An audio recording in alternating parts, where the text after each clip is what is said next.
వంట గ్యాస్ ధరలు పెరగడం దేశవ్యాప్తంగా చర్చనీయాంశమైంది. ఒకవైపు పెరుగుతున్న కూరగాయల ధరలు, విద్యుత్ బిల్లులు, నిత్యావసర ఖర్చులు, మరోవైపు గ్యాస్ ధరల పెంపు సామాన్య ప్రజలకు భారీగా మారాయి.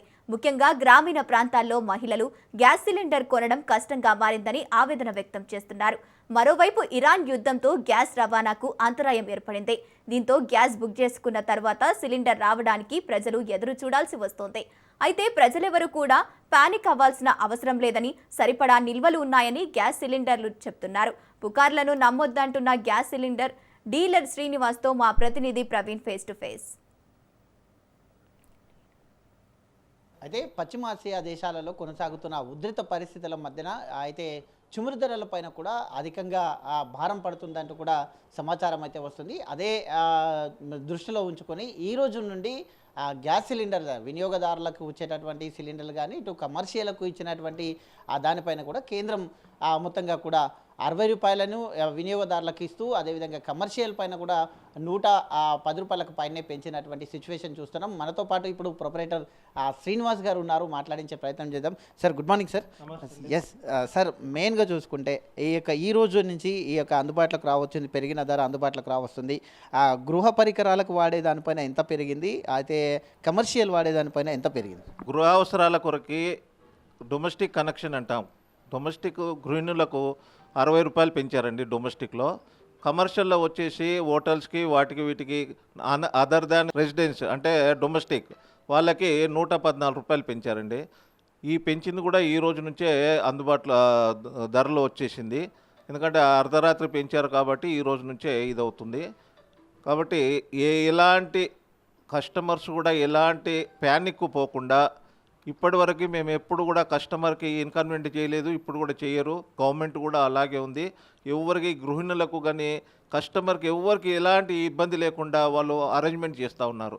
కాబట్టి ఇప్పుడు అందరు అనుకుంటున్నారు వారవుతుంది మాకు గ్యాస్ రాదని ప్యానిక్ అవుతున్నారు. ప్యానిక్ అయిపోయి బుక్ చేసుకుంటున్నారు. అక్కడ సిలిండర్కు పోతే సిలిండర్ ఎంటీ ఉండట్లా. కాబట్టి మీరందరూ ప్యానిక్ కాకుండా, మీకు ఇన్ని రోజులు ఎలాగైతే సప్లై అయ్యిందో ఇప్పుడు కూడా ఒక రోజులో గ్యాస్ వస్తుంది. ఇబ్బంది పడకుండా, ప్యానిక్ కాకుండా. ఇప్పుడు ఏమవుతుందంటే మీరు బుక్ చేసుకుంటారు, ఆ బుకింగ్ బాంబే పోతుంది, బాంబే నుంచి మాకు వస్తుంది. మేము సిలిండర్ బుక్ చేసి సిలిండర్ పంపిస్తున్నాం అంటే మేము బిల్ తీసి పంపించినప్పుడు మీ దగ్గర ఎంటీ లేకుండా ఉంటే వేరే కస్టమర్కి ఇన్కన్వీనియంట్ అవుతుంది. ఇప్పుడు మీరు కరెక్ట్గా మీకు గ్యాస్ ఎంటీ అయిన తర్వాత రెండు ఉన్నాయి మీ దగ్గర.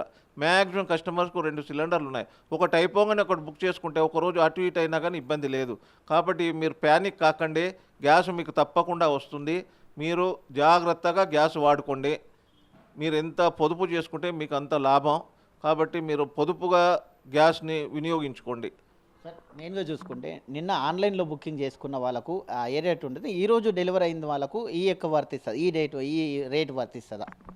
నిన్నటి వరకు బుక్ చేసుకున్నది ఆన్లైన్లో వాళ్ళకి అదే రేటు తీసుకుంటామండి. ఈరోజు బుక్ చేసుకున్న వాళ్ళకి ఈరోజు రేటు తీసుకుంటామండి. ధరల ఎప్పుడు మా బిల్లు మీద అలాగే వస్తుంది. బిల్లు మీద ఎంత వస్తే అంతే తీసుకుంటాం.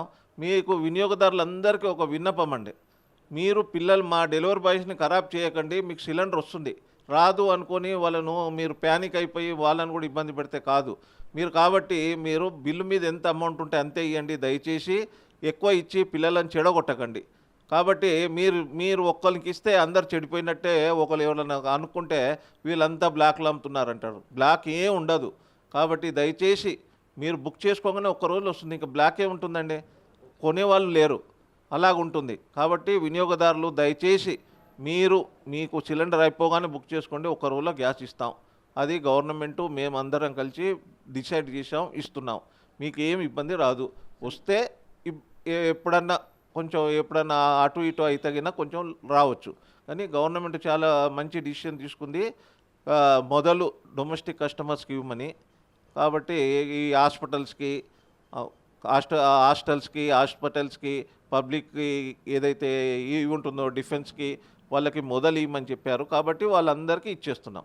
సరే, ధరలు పెరగడంతో వినియోగదారుల నుండి ఎలాంటి స్పందన వస్తుంది? ఇప్పుడు ధర పెరిగినా తగ్గినా వినియోగదారులు అంత ఇది ఉండదండి. వాళ్ళకు అడగగానే గ్యాస్ ఇస్తే సరిపోతుందండి. ఈ 60 రూపాయలు పెరిగినా వాళ్ళకు అంత మా దగ్గర అంత రెస్పాన్స్ ఏమి ఉండదు. మీదైనా బుకింగ్ పైన ఏమన్నా ఈ రేట్లు పెరగడం వలన ప్రభావం ఏమన్నా పడుతుంది సార్? ఏమీ లేదండి. యాజ్ యూజువల్గా బుకింగ్ ఎంత అవుతుందో అంతే అవుతుంది, కానీ ఏమి తక్కువ ఎక్కువ ఏం లేదండి. ఒక 10-20 అటు ఇటు అవుతూ ఉంటాయి. సార్ ఈ ప్రభావం గ్రామీణ ప్రాంతాల్లో ఏమైనా పడే అవకాశం ఉంటుంది సార్? వాళ్ళు డబ్బులు చాలా పొదుపుగా వాడుకుంటారు. డబ్బులు ఎంత పెట్టాలి ఎంత అనేది చూస్తారు. మళ్ళీ కూడా ఈ రోజుల్లో ఏది ఇప్పుడు గ్యాస్ అంత ఈజీ ఏది లేదండి. గ్యాస్ అంత చీప్ ఇంకేది లేదు. మీరు కట్టెలు కొనుక్కున్నా గ్యాస్ కన్నా ఎక్కువనే కాస్ట్లీ అవుతుంది. ఏది కొనుక్కొని వాడినా వంట చేరుకు గ్యాస్ కన్నా కాస్ట్లీ అవుతుంది. కాబట్టి ఇదే చీప్ అవుతుంది.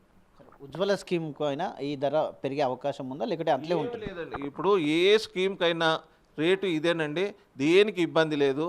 ఉజ్వల అయినా దీపం అయినా ఎవ్వరికి ఎలాంటి ఇబ్బంది లేకుండా గవర్నమెంట్ చాలా మంచి అరేంజ్మెంట్ చేసింది. ఇబ్బంది లేకుండా సప్లై చేస్తున్నాం. గతంలో ఎంత ఉండేది సార్? నిన్నటి వరకు ధర ఎంత ఉండేది, ఈ రోజు ధర ఎంత అయింది సార్? నిన్నటి వరకు 905 రూపాయలండి.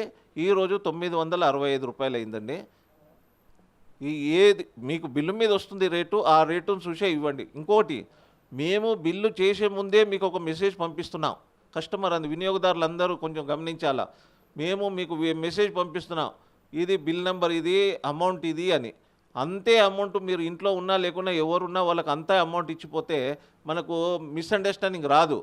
కాబట్టి దయచేసి మీరు కూడా మాకు కోఆపరేట్ చేయండి. అంతే డబ్బులు ఇచ్చిపోండి ఇంట్లో. ఎట్లా ఉన్నాయి సార్ నిల్వలు ఎట్లా ఉన్నాయి? అయితే ప్రభుత్వం చెప్తున్న ప్రకారంగా 2 సిలిండర్లు ఉంటే 30 రోజులు అని చెప్పేసి, అదేవిధంగా ఒక సిలిండర్ అంటే 21 రోజు అంటుంది. కాబట్టి అదే విధంగా కొనసాగుతుందా, లేకుంటే 1 డేలోనే డెలివరీ అయ్యే అవకాశాలు ఉన్నాయి? మేము ఇప్పటి వరకు అయితే ఒక రోజులో డెలివరీ ఇచ్చేస్తున్నామండి.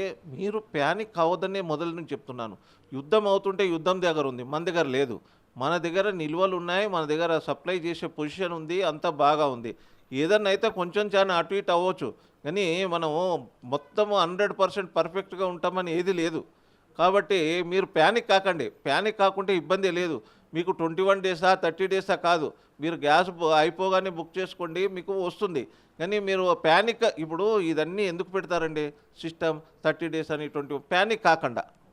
కస్టమరు ఎప్పుడు ప్యానిక్ అయ్యి బుకింగ్ ఎక్కువ చేస్తే ఆ బిల్లు తీసి మేము పంపిస్తే మీ దగ్గర ఎంటీ ఉండదు. మీ దగ్గరకు వచ్చే బదులు ఇంకో కస్టమర్కి అవసరం ఉన్న కస్టమర్ దగ్గరికి పోతే వాడికి డెలివరీ అవుద్ది. మీ దగ్గరికి పోయి మళ్ళీ రిటర్న్ రావాలా. కాబట్టి దయచేసి వినియోగదారులు మీకు అవసరం ఉన్నప్పుడే బుక్ చేయండి, అవసరం లేకుంటే బుక్ చేయదు. ప్యానిక్ కాకండి. సార్ ఫైనల్గా మీరు వినియోగదారులకు చెప్పాల్సిన ఏమన్నా ఉందా సార్? వినియోగదారులకు చివరిగా వినియోగదారులని ప్రతిసారి నేను చెప్తున్నాను, నా విన్నపం, మీరు బాగుంటేనే మేము బాగుంటాం, అందరం బాగుంటేనే దేశం బాగుంటుంది. కాబట్టి దీనికి ఒకటే ఏమంటే ఈ యాక్సిడెంట్లు కావడానికి కారణం ఏంటంటే మనం రెగ్యులేటర్ ఆన్ చేయడం. ఆన్లో పెట్టే మనం పడుకుంటాం. అలా కాకుండా భోజనం చేసి చెయ్యి కడుక్కున్నట్టే వంట అయిపోగానే ఎన్నిసార్లన్నా వంట చేయండి, అన్నిసార్లు రెగ్యులేటర్ ఆఫ్ చేయండి. ఆఫ్ చేస్తే మనకు ప్రాబ్లం ఉండదు. ఆఫ్ చేయకుండా అలాగే పెడితే గ్యాస్ స్టవ్ నుంచి వచ్చేసి మీరు చూసుకోకుండా లైట్ వేసినా లైట్ బంద్ చేసినా ఆ స్పార్క్తో యాక్సిడెంట్ అవుతుంది. దయచేసి మీరు మనం చేయి కడుక్కున్నట్టే, అన్నం తిని చేయి ఎట్లా కడుక్కుంటామో వంట కాగానే రెగ్యులేటర్ ఆఫ్ చేసేయండి. ఆఫ్ చేస్తే మనకు ప్రాబ్లం ఉండదు. అంత ఈ సేఫ్గా ఇంకేది ఉండదు. అయితే ఇది మొత్తంగా కూడా నిల్వలు ఉన్నాయి, ఎలాంటి ప్యానిక్ అవ్వాల్సిన అవసరం లేదు. ఆ సోషల్ మీడియా పరంగా వస్తున్నటువంటి కానీ ఇతరులు చెప్తున్నటువంటి కానీ వార్తలను నమ్మొద్దు. కస్టమర్స్ అందరూ కూడా సంయమనం పాటించాలి. ఒక రోజులోనే డెలివరీ అవుతుంది. మొత్తంగా కూడా చూసుకుంటే కనుక అయితే ఈ యొక్క నిల్వలు కూడా మనకు ఉన్నాయి కాబట్టి ఎవరు చెప్పింది నమ్మొద్దు అంటూ కూడా చెప్తున్నటువంటి పరిస్థితి చూస్తున్నాం. వీడియో జర్నలిస్ట్ భరత్తో ప్రవీణ్, రాజ్ న్యూస్, హైదరాబాద్.